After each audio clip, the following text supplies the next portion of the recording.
This is the design of Amsterdam's new Erotic Center. Commissioned by the city government in 2020, it's a concept for a 5,000 square meter high-rise with hotel rooms, offices, bars, entertainment facilities, a store, and a restaurant. When it's finished, it will be one of Europe's largest and most advanced brothels.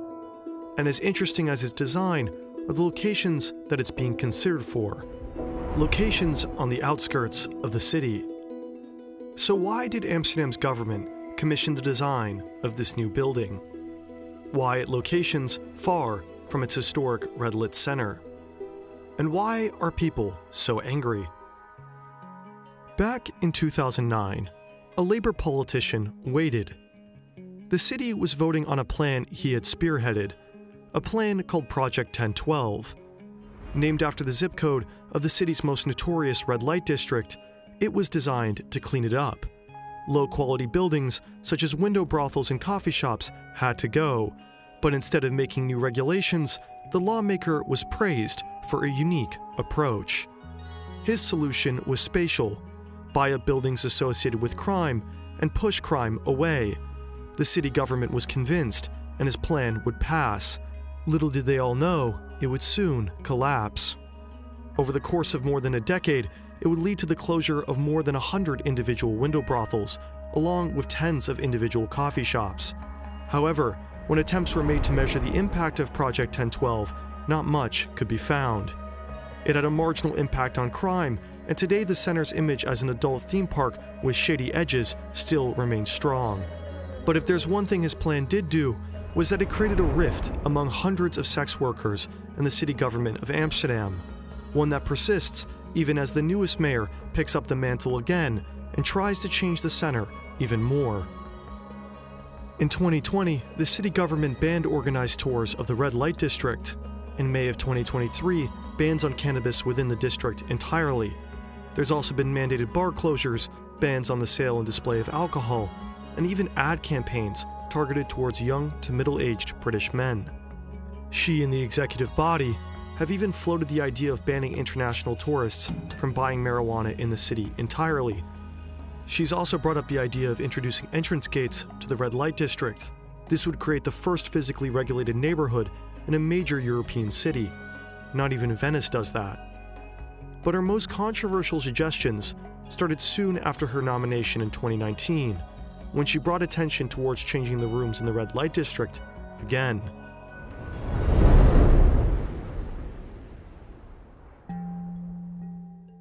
In Amsterdam, there are actually 3 separate red light districts. The most well-known is in the center, called the Wallen, which has 249 rooms. But the other 2, and much less well-known, are the Singelgebied and the Ruisdaelkade, which have 63 and 40 rooms respectively. In 2019, Femke Halsema, the newest mayor of Amsterdam, presented 4 scenarios for the future of the Wallen. 3 of those scenarios targeted each of these districts in order to reduce over-tourism. Her first scenario was to change window prostitution permanently. Amsterdam closes all the curtains in the Wallen and Singel, while the rooms stay open.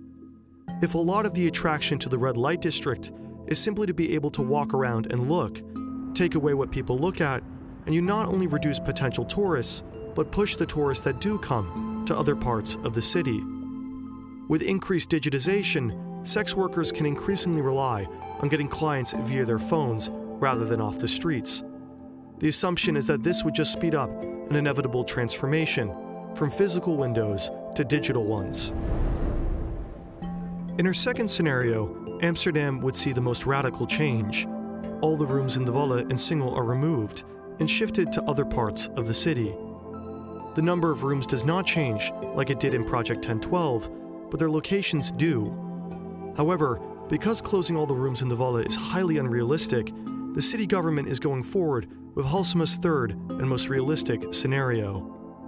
Instead of all, a chunk of the rooms in the Wallen and Singel are moved.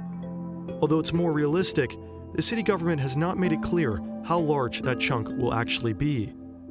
But, different from Project 1012, Halsema has made the commitment that when rooms get removed, they have to come someplace new. At the start, the government considered two building types: a single-unit high-rise, and the second, a cluster of different multifunction buildings. They also commissioned research into building on a floating pavilion. The design is meant to anticipate for about 100 individual rooms for sex workers, and also other entertainment facilities. On the one hand, the city wants to model Pasha when it comes to size. Pasha is the world's largest brothel. However, it's not a particularly welcoming or friendly-looking building. So on the other hand, they also want to model the more modern, less sketchy design of Antwerp's largest brothel, Villa Tinto. But these brothels aside, there's a few things that make Amsterdam's new Erotic Center completely different. The mayor of Amsterdam knows that a brothel is controversial. This is why she hopes Amsterdam can make one with class and distinction. By mixing hotel rooms with painting courses, art exhibitions, and a debate center, the hope is that they can avoid designing an isolated sex palace. For an actual physical model, they commissioned Moog, a Dutch architecture studio, to come up with a design. The architects Gianni Cito and Jurgen ten Hoeve designed a concept that attempts to convert the linear streets of the red light district into a circular form. Inspired by Frank Lloyd Wright's Guggenheim, Cito won an architecture prize for making a design that repurposed two sugar silos into a cultural center with internal circular walkways. Jurgen ten Hoeve, the other architect, was nominated for the same prize in 2018 for his design of a collection of buildings modeled after a monastery. It was a network of buildings superimposed in Rotterdam that attempts to give an option for pedestrians to leave the busyness of the city. Together, both architects produce an interesting combination. You get a building that kind of looks like a parking garage with a continuous walkway that allows you to walk in the building as you would in the Wallen, but circularly as opposed to linearly. Also, instead of a floor of the same individual homogeneous hotel rooms, it also attempts to recreate the network of the buildings on the street on each individual floor as well. To choose a location for the building, the city government considered 8 regions, and as of today, they've narrowed it down to 2 main locations, NDSM in Noord and around the Rij in Zuid.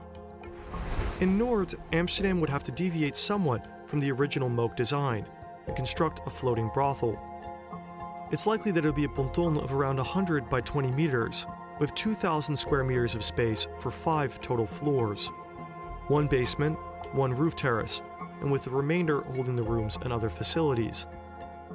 The government also considered repurposing a cruise ship, since it would already be readily equipped with rooms, bars, theaters, and attractions like casinos. However, a cruise ship has a large number of constraints, making it an unlikely option. NDSM as a preferred location comes from the fact that it's a diverse, culturally rich neighborhood. It has plenty of room for additional buildings, such as for any needed security or additional parking, but it also hosts one of the largest flea markets in Europe, has multiple popular restaurants and cultural attractions, and it also has a high density of mixed residential use areas. Nonetheless, NDSM has a weakness. Its most immediate connection is via ferry. Not only is that slower than other forms of public transport, but a ferry can only withstand so many more people. Amsterdam has considered building bridges to North, but it's unclear how long that would take or if they'll ever be built at all. So NDSM's main fault is its reachability, but NDSM's biggest benefit is that it's considerably hipper than the other section of the city that's under consideration. Zuid is the poshest and most entitled area of Amsterdam and offers 2 plots: the Groene Zoom, a 2,000 square meter triangular piece of land, and then a second, likely the preferred option, a 21,500 square meter plot of land owned by the city government directly. Unlike the singular ferry connection in Noord, Zuid has access to 2 metro connections. One that goes from north to south, giving potential clients from the center immediate access, and it also has a metro going from east to west, granting direct access to Amsterdam's business district. What it loses in being a hip and chill place to be, it gains in accessibility. It also has ample parking space. However, what both Noord and Zuid still have in common is that there are NIMBYs. Homeowners have voiced concerns about noise, criminality, and impact on children in the area. Some sex workers have also voiced concerns about their own safety. According to the city government, the building will likely be a safer option than the status quo.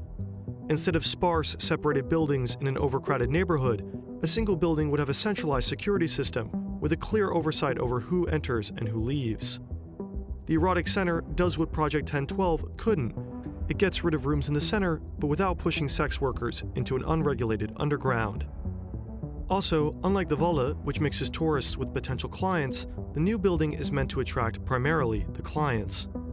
Some sex workers have complained that over-tourism has reduced their incomes because large crowds make actual potential clients too self-conscious to consume. According to the city government, a well-connected but more isolated building would reduce the attraction of the red light district for tourists, attract more clients than in the center, increasing sex workers' incomes, but it would also be quieter. Tourists are loud, but clients are the type of people who want to be private and have as little attention drawn to them as possible. However, this is also where some more difficult problems emerge. The Wallen, with all of its issues, still has a unique advantage. It has a lot of eyes on the street. In the same way that it may make some clients too self-conscious to consume, it may do the same for more serious criminals. And this is where you get the NIMBYs. Homeowners would like a building that's as invisible as possible. This is why the mayor has also promised a closed, isolated building that brings very little attention. However, the more isolated and quiet the area, the more concerns about sex workers' safety. Also, the city already has problems with the number of police and security. Since the Wallen isn't entirely removed, by building an erotic center, you end up producing a fourth red light district, which potentially spreads an already thin police force even thinner. So the mayor has had problems. She's faced considerable backlash at town halls, and she's had to postpone making decisions on the erotic center. However, since 2021, Halsema has had a majority in the government. People can postpone and argue all they want, but all three parties, GroenLinks, D66 and PvdA, have agreed, be it an isolated building, cruise ship floating pavilion, north or in south. Some rooms in the Wallen must be removed, and instead they must come somewhere new. However, a new erotic center may not even be Amsterdam's most controversial plan. The city government has also proposed replacing its historic famous public urinals with an advanced AI-powered urinal that comes out of the ground.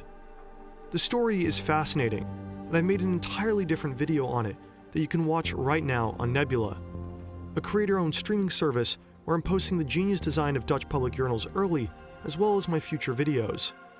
Once you're there, you can also check out my video on Corbusier's plan for a gigantic highway skyscraper, and you can watch other exclusive videos made by channels like Neo, Mustard, City Beautiful, and countless others. Nebula is great, and I really cannot stress that enough. It not only gives me the freedom to spend excessive amounts of time in a basement making videos for strangers on the internet, but it also provides great videos that you can watch nowhere else, and also classes, so that you too can also learn how to make videos in your basement, like I do, on Dutch public urinals.